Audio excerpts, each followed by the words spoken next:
Nickelodeon Top 10 Families.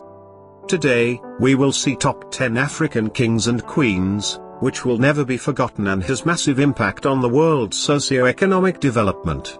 Stay with us. If you are new for this channel, please don't forget to subscribe. 10 of Africa's most powerful kings, queens, warriors and legends. Africa is a region with a long and glorious history, with hundreds of distinct cultures and traditions. From Ethiopians, the origin of mankind, to the Egyptians, each culture has produced some of the greatest warriors and most powerful leaders in the world. From discerning tradesmen to distinguished scholars, here are just a few of the fascinating figures from African history of legendary African rulers.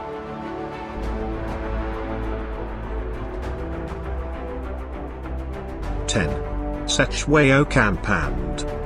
Shaka may be the best known Zulu, but he is not the only legendary Zulu king. Cetshwayo kaMpande was leader of the Zulu kingdom during a time of great turmoil in the region. The British were invading Africa using excessive force. Cetshwayo refused to stand down, instead sending 20,000 Zulu warriors with their traditional spears and distinctive cowhide shields to fight against British troops armed with rifles, mountain guns, and an early type of rocket. Under Cetshwayo's command, the Zulu warriors wiped out nearly all of the poorly organized British troops, losing only around 1,000 of their own. The decisive Zulu victory was the greatest defeat the British had ever suffered against indigenous tribes with more primitive weaponry, but rather than negotiating peace as Cetshwayo hoped, they took a far more aggressive approach, sending in a second wave of heavily reinforced troops. Cetshwayo died at around 60 years of age from an assumed heart attack, but it is theorized by some that he was poisoned by a rival. 9. Shaka Zulu. Even today people know that the Zulu warriors were exceptionally skilled in combat. The military innovations adopted by Shaka Zulu helped to cultivate their warrior culture and fearsome reputation. But Shaka did not always resort to war. He was a skilled diplomat and was often able to negotiate with his adversaries. At the height of his 10-year reign, Shaka ruled over 250,000 people and commanded more than 50,000 warriors. Shaka's rule was cut short when he was assassinated at around the age of 40 by his own brothers, and today the Zulu people view him as both a heroic leader for his clear skills as a king and a despot due to the massive number of people that were killed on his orders. 8. Ewuare the Great. Ewuare first was the king of the Benin Empire for the latter half of the 15th century and his rise to power was a violent and bloody one, and the result of a vicious coup against his own brother which destroyed much of the capital of Benin. Despite the violent start to his reign, Ewuare earned his title of the Great by rebuilding much of Benin City, reforming political structures, becoming a patron of the arts, and expanding the territory of the empire. He increased and expanded trade with other nations, which helped him to foster the arts, and it is due to him that ivory and wood carving became more popular.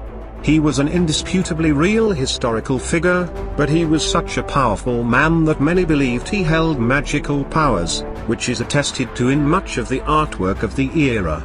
An annual festival called the Eek Festival was originally held to renew his magical powers, but it is still celebrated in Benin to this day. 7. Warrior Queen Amina. Amina, or Aminatu, was a warrior queen of the Zaria Emirate, which is in modern-day Nigeria.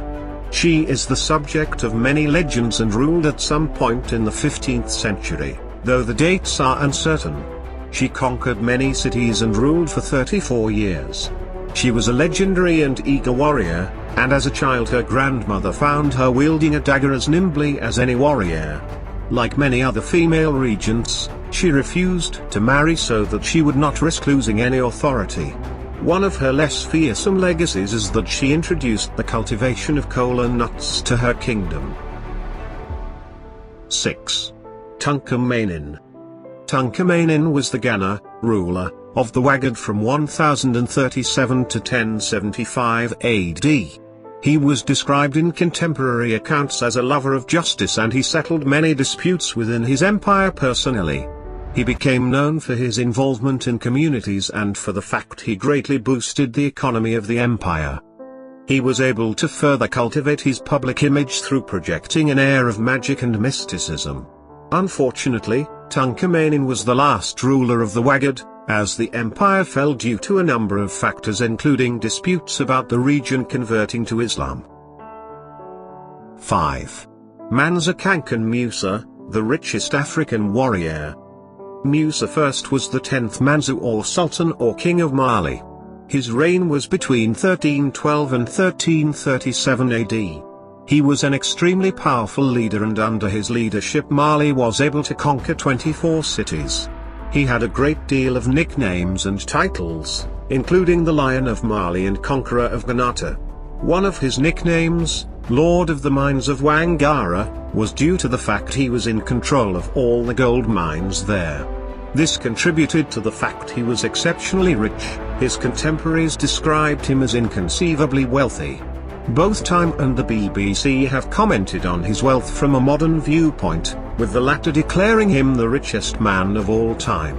With such unimaginable influence, wealth, and control, Musa I would fit in comfortably in a show like Game of Thrones today. 4. Ezana of Axum. Ezana of Axum ruled the kingdom of Axum in the 4th century AD.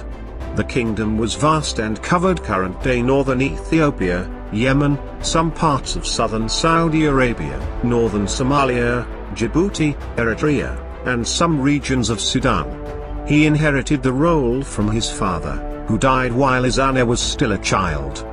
He is notable for being the first king of Axum to convert to Christianity. He was a kind ruler, and he cared deeply about the happiness of his people. He was a monument builder, erecting a number of obelisks and stelae during his reign. Despite this, he is best remembered today for his Christian faith, and he is regarded as a saint by the Ethiopian Orthodox Tewahedo Church. Solomon and the Queen of Sheba, legendary African ruler, has a meeting as mentioned in the Bible. She was purportedly extremely wealthy, and archaeological excavations at Axum in 2012 discovered evidence of an enormous ancient gold mine which would have been a very legitimate and abundant source of wealth for the queen. Further excavations in 2015 discovered 2 female skeletons, both of which were buried in a regal style with extremely valuable jewelry. This tangible evidence that the legend may be real is further backed up by the fact that 90% of Axum is unexcavated, with legends about the queen being confirmed already. It's highly likely there will be further confirmation that she really did exist as further work is completed at the site. 3. The Queen of Sheba. Most people will have encountered the phrase, "Who does she think she is, the Queen of Sheba?" at some point, but was there ever a real Queen of Sheba? And what did she do that was noteworthy it coined a phrase? The remains of a grand stone palace in Axum, which is in present-day Ethiopia, are believed to have been the home of the Queen of Sheba. There is no surviving record of what her real name was, but in North Africa today no one questions whether she was real or not. She is considered by Ethiopians to be the mother of their nation, and the founder of a dynasty which only died out with the last descendant, Haile Selassie, in 1975. She is a well-documented historical figure in the Bible. 2. Hatshepsut. No list of legendary African rulers would be complete without at least one Egyptian pharaoh, and while plenty of pharaohs have faded into obscurity over thousands of years since they ruled, a select few have made their mark. Hatshepsut was the only child of Pharaoh Thutmose I and his primary wife, and she was married to Thutmose II, a half-brother, by a secondary wife. As queen consort she already assumed many of the roles of pharaoh, but after the death of her husband she formally adopted the title in 1478 BC. She was well educated, understood the religion of her people, and as the daughter, sister and wife to kings, she had an undeniable blood right to the position. She was easily able to utilize these things to her advantage, becoming widely accepted by Egyptologists today as one of the most successful pharaohs. She established important trade routes, completed a lot of significant building projects, and is remembered in monuments as a great pharaoh. Moreover, she is the earliest known woman to have significant power. 1. Emperor Minilik II.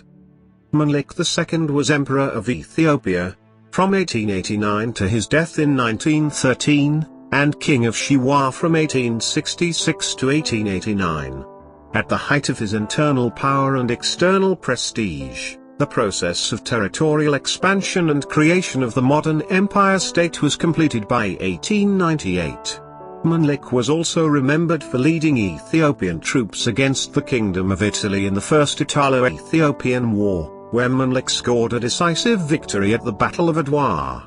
Ethiopia was transformed under Emperor Minilik. The major signposts of modernization, with the help of key ministerial advisors, were put in place. Externally, Minilik's victory over the Italian invaders earned him great fame. Following the Battle of Ewuare, recognition of Ethiopia's independence by external powers was expressed in terms of diplomatic representation at his court and delineation of Ethiopia's boundaries with the adjacent colonies. Minilik expanded his kingdom to the south and east, into Kaffa, Sidama, Waletu and other kingdoms. He is widely called Minilik in Ethiopia for his forgiving nature and his unselfish deeds for the poor. Dear Top 10 Families. This channel provides you various documentary videos, which can be chosen as top 10 in different fields. If you are new for this channel, please don't forget to subscribe. Thank you for watching.